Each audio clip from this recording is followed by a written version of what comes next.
اذا ما تزال فيك يا مولاي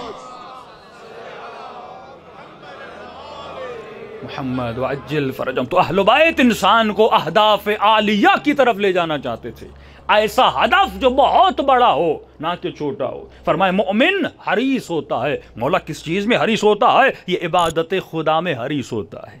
یہ 2 رکعت نماز پر قناعت نہیں کرتا. دیکھیے پیسے میں قناعت صحیح ہے، عبادت میں قناعت صحیح نہیں ہے.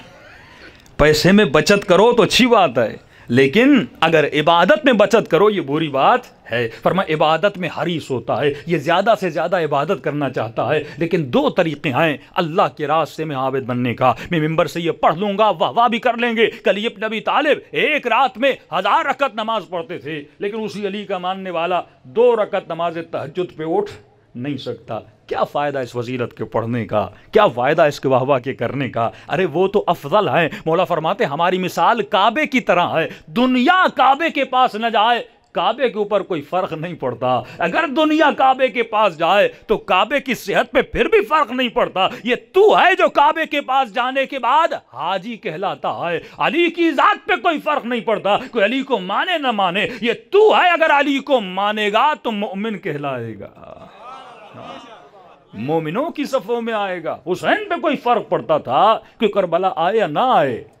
کوئی فرق نہیں پڑتا. وہ لوگ تھے جو حسین کے پاس آئے اور آج تک دنیا جاتی ہے ان کی زیارت کرنے کے لیے. یہ وہ مقام ابدی ہے جو اہل بیت آپ کو دلانا چاہتے ہیں. یہ وہ دور اندیشی اور نگاہ دور ہے جو اہل بیت آپ کے وجود میں پیدا کرنا چاہتے ہیں. اگر ہم جسم کو دیکھ کر لمیٹڈ رہے اور اگر ہم جسم کو دیکھ کر لمیٹڈ کام کرتے رہے تو عزیزو یہ دنیا ختم ہونے والی چیز ہے. جس طرح سال گزر رہے ہیں، دن گزر رہے ہیں. اب مولا کا فرمان سنیے. علی بن ابی طالب فرماتے ہیں، فرمایا میرے شیعہ کی ایک نشانی یہ ہے. مولا کون سی نشانی ہے؟ فرمایا یہ صرف دنوں کو کاؤنٹ نہیں کرتا، یہ صرف سالوں کو کاؤنٹ نہیں کرتا. مولا کس چیز کو کاؤنٹ کرتا ہے؟ فرمایا علی کے شیعہ کی نشانی یہ ہے، یہ اپنی ہر لی ہوئی سانس کا حساب کرتا ہے. یہ جو سانسیں میں لے رہا ہوں، کچھ آپ کی باڈی میں ایسے فنکشن ہیں، آپ چاہو نہ چاہو وہ چلتے رہتے ہیں. آپ کے دل پہ آپ کی نہیں چلتی، روک کے دکھاؤ یہ دھڑکتی رہے گی. آپ کی سانسوں پہ آپ کی نہیں چلتی، روک کے دکھاؤ سانسیں چلتی رہیں گی. خون کی گردش جو آپ کے بدن میں اس پہ آپ کی نہیں چلتی، یہ دوڑتا رہتا ہے. کڈنیز اور اسٹمک کا جو سسٹم ہے یہ خود بخود چلتا رہتا ہے، آپ کی اس پہ نہیں چلتی. تو خدا بتانا چاہتا ہے جب تیری انٹرنل سسٹم پہ نہیں چلتی،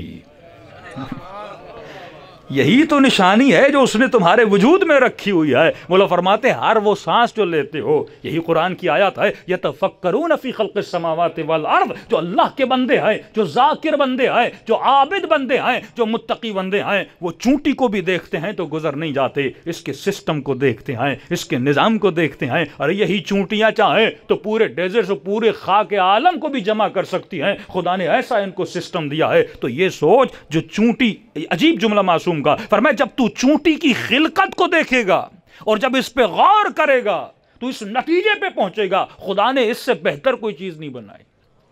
اور پھر چونٹی سے ہٹے گا تو مچھر کو دیکھے گا، پھر اس پہ غور کرے گا تو کہے گا یہ بھی اپنی بناوٹ میں کمپلیٹ ہے، کیا شاہکار خدا نے بنایا ہے. پھر تو مچھر سے ہٹے گا، کسی پرندے کی طرف جائے گا، جیسے جیسے ہٹتا جائے گا، جیسے جیسے دیکھتا جائے گا تو اسی نتیجے پہ پہنچے گا اس سے بہتر کوئی بن ہی نہیں سکتا تھا. یہی وہ بہتر چیز ہے، یہی وہ کمال ہے جو خدا نے اسے دیا ہے. تو معصوم فرماتے ہیں جو با کمال ہے وہی کمال دے سکتا ہے، کوئی بے کمال کسی کو کمال دے نہیں سکتا. اب یہی کمال تھا جو اہل بیت آپ کو دینے آئے، یہی کمال تھا جو اہل بیت نے اور پروردگار عالم نے آپ کے وجود میں اجاگر کرنا چاہا. وہ کون سا کمال تھا؟ فرمایا اتنی بڑی بناوٹ میں یہ چونٹی ہے لیکن اس چونٹی میں عقل نہیں ہے.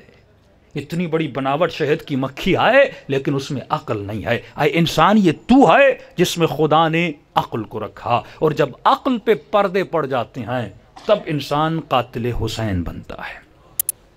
اب نتیجہ جب عقل پر پردے پڑ جاتے ہیں تب وہ انسان سیدہ کے دروازے کو آگ لگاتا ہے.